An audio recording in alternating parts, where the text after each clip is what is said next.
Fala galera, meu nome é Lucas Pereira e esse é o canal da Creative Forge. E como vocês podem perceber, a maioria das tintas que eu uso aqui no canal para pintar as miniaturas são tintas importadas. E aí sempre tem uma galera que me pergunta qual é a tinta equivalente que eu estou usando nacional para chegar nesse resultado, ou se é possível chegar naquela pintura usando só o material nacional. A minha resposta para essa pergunta é sim. Você consegue chegar em resultados bem legais, só que vai depender um pouco da prática, de como você está usando esse material e exatamente qual o resultado que você deseja. Muitas vezes a gente tem uma referência de fora, a gente tem uma foto do Instagram que a gente acha muito legal, ou um vídeo do tutorial que a gente achou de algum gringo, e a gente quer muito chegar naquele resultado. E aí quando o iniciante tem contato com a pintura e com o hobby e só usa o material nacional, já causa uma estranheza logo de cara, porque aquela tinta não é própria para o hobby, essas que a gente tem aqui no mercado nacional. Então tem uma dificuldade, a diluição é diferente, todo o material, até o pincel que você usa é diferente. A pessoa acaba ficando até meio frustrada às vezes no começo, mas com um pouco de prática e paciência você consegue chegar em alguns resultados bem bacanas. Quando eu comecei no hobby, eu só usava esse material e sinceramente eu cheguei em resultados legais, mas eu tinha uma grande dificuldade que era a técnica que eu usava e o conhecimento que eu tinha que era muito pouco. Mas eu estava me divertindo, e nesse vídeo eu vou trazer uma pintura só utilizando material nacional, as tintas da Acrylex, para pintar um No Metallic Metal, que é um efeito final que eu gosto bastante. O pessoal tem um pouco de dificuldade e às vezes acha que com a tinta nacional não dá para chegar num resultado muito bom, mas eu vou mostrar qual é o processo que eu faço e aí no final você tira a sua própria conclusão. É claro que não dá pra gente fazer uma comparação direta, mas o que eu tenho a dizer é que dá para usar esse material e dá para chegar num resultado legal. Eu particularmente não tenho nenhum problema com as tintas da Acrylex, na verdade aqui em casa eu tenho até um lugar especial para guardar elas.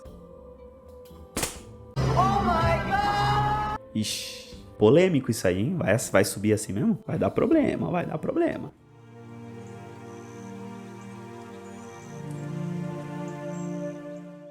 E as tintas que eu usei foram o cinza, o preto, o branco e um azul bem clarinho da Acrylex. Eu não tenho certeza no nome dessa tinta porque a etiqueta do lado desbotou e sumiu o nome, mas literalmente qualquer azul próximo disso serve.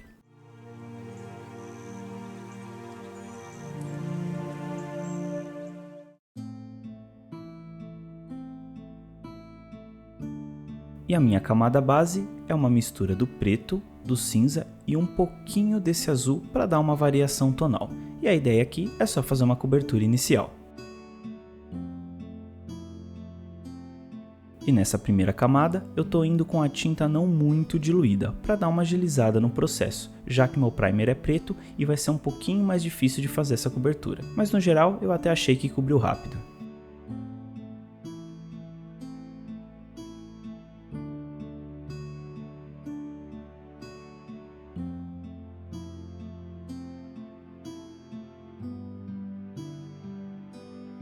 E agora nesse ponto eu tô indo com uma mistura de cinza, azul e branco só para marcar os pontos mais altos de luz.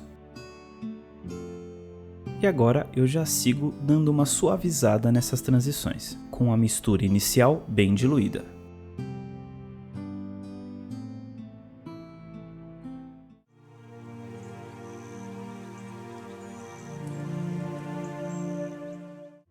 E para reforçar as sombras, eu tô indo com a mistura inicial, só que com um pouco mais de preto, e passando só nas regiões onde eu acho que a sombra tem que ficar bem evidente.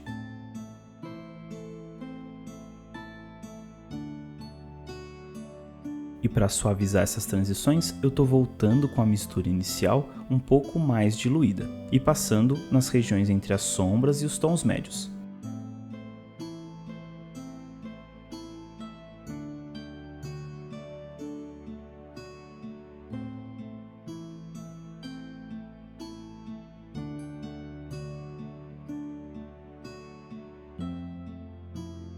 Em algumas regiões eu achei que podia ficar um pouco mais escuro, então eu tô voltando com aquela mistura da sombra que eu fiz no começo, cinza, azul e um pouco mais do preto.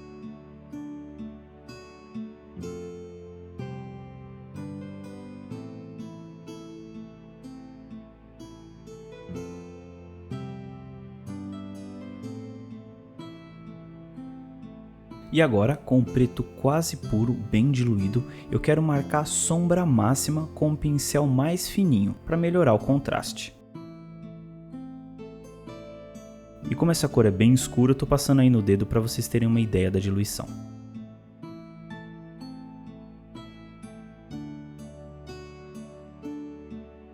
E percebam que eu mudei o número do pincel, eu estou com um pincel mais fino, esse se eu não me engano é o número 0.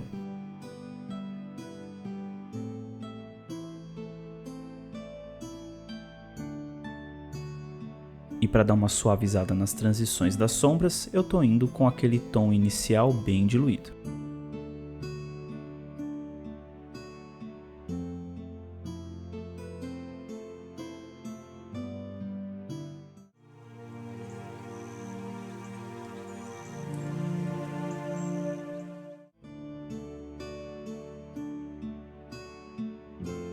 Agora, para trabalhar as luzes do metal, eu estou partindo direto do cinza com o azul e vou adicionando o branco para ficar cada vez mais claro.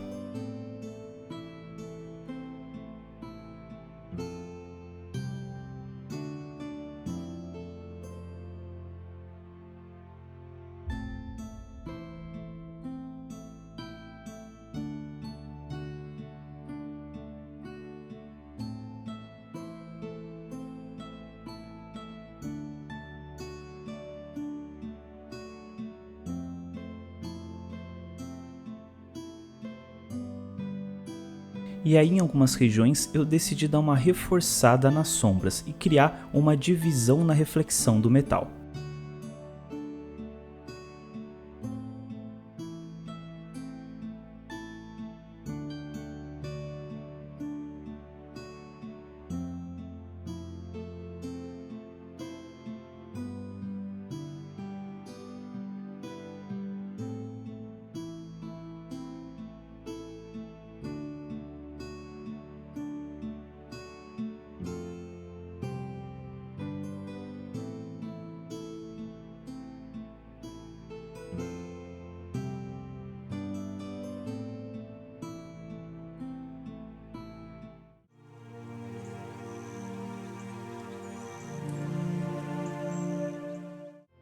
Esse modelo no geral tem bastante detalhe em todas as partes de metal, tem áreas bem saltadas e áreas bem fininhas. Uma dica que eu dou para ajudar a vender o efeito do metal é você respeitar todas essas divisões e aí definir as sombras de forma bem clara. E aqui eu não estou falando nem de transições super suaves, se você respeitar todos os detalhes, você já valoriza muito o seu trabalho.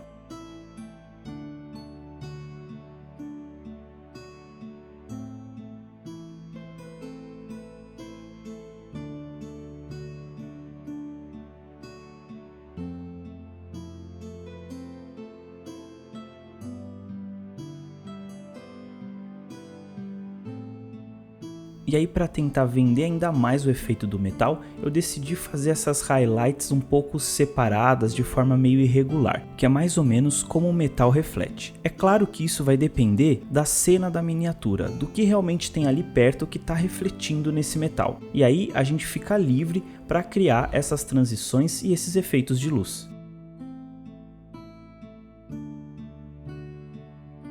E uma parte importante para o No Metallic e como finalização, é legal a gente usar a lateral do pincel para deixar essas extremidades bem marcadas, usando sempre um tom bem claro.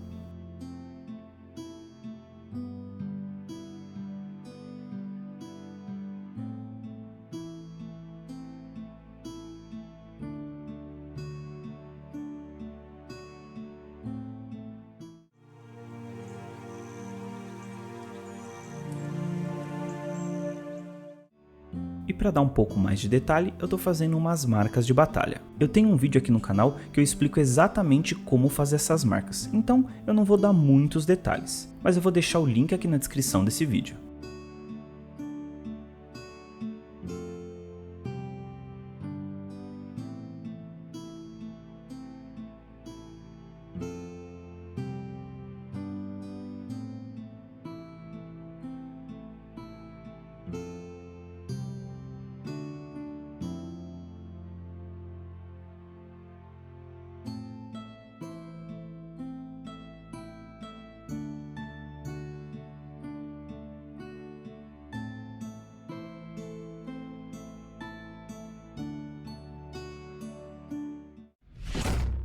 E tá aí o resultado final. Eu confesso que eu fiquei até um pouco surpreso, porque fazia um tempo que eu não usava só o material nacional. Mas de qualquer forma, é um pouco mais complicado e levou mais tempo do que eu levaria se estivesse usando uma tinta importada e própria para o hobby. Ah, e antes que alguém fique bravo, no começo do vídeo foi só uma zoeira, tá? Eu incentivo bastante você usar essas tintas, principalmente porque eu sei da dificuldade que a gente tem de conseguir importar esses materiais. Tem a questão de preço, a questão de demora para chegar, então tudo isso dificulta muito o acesso a esses materiais. Mas mesmo assim, galera, de verdade, eu acho que vale a pena esperar e pagar mais caro para ter acesso a esses materiais específicos para o hobby, porque na minha opinião, esses materiais não só facilitam o processo no geral, mas entregam um resultado final diferente. Mas como eu disse, essa é só a minha opinião. E aí, curtiram? Se você não é inscrito, considere se inscrever no canal, deixa um like e põe aí nos comentários o que você achou dessa pintura, que assim você me incentiva a trazer mais vídeos como esse. E nesse vídeo é isso aí, valeu e até mais!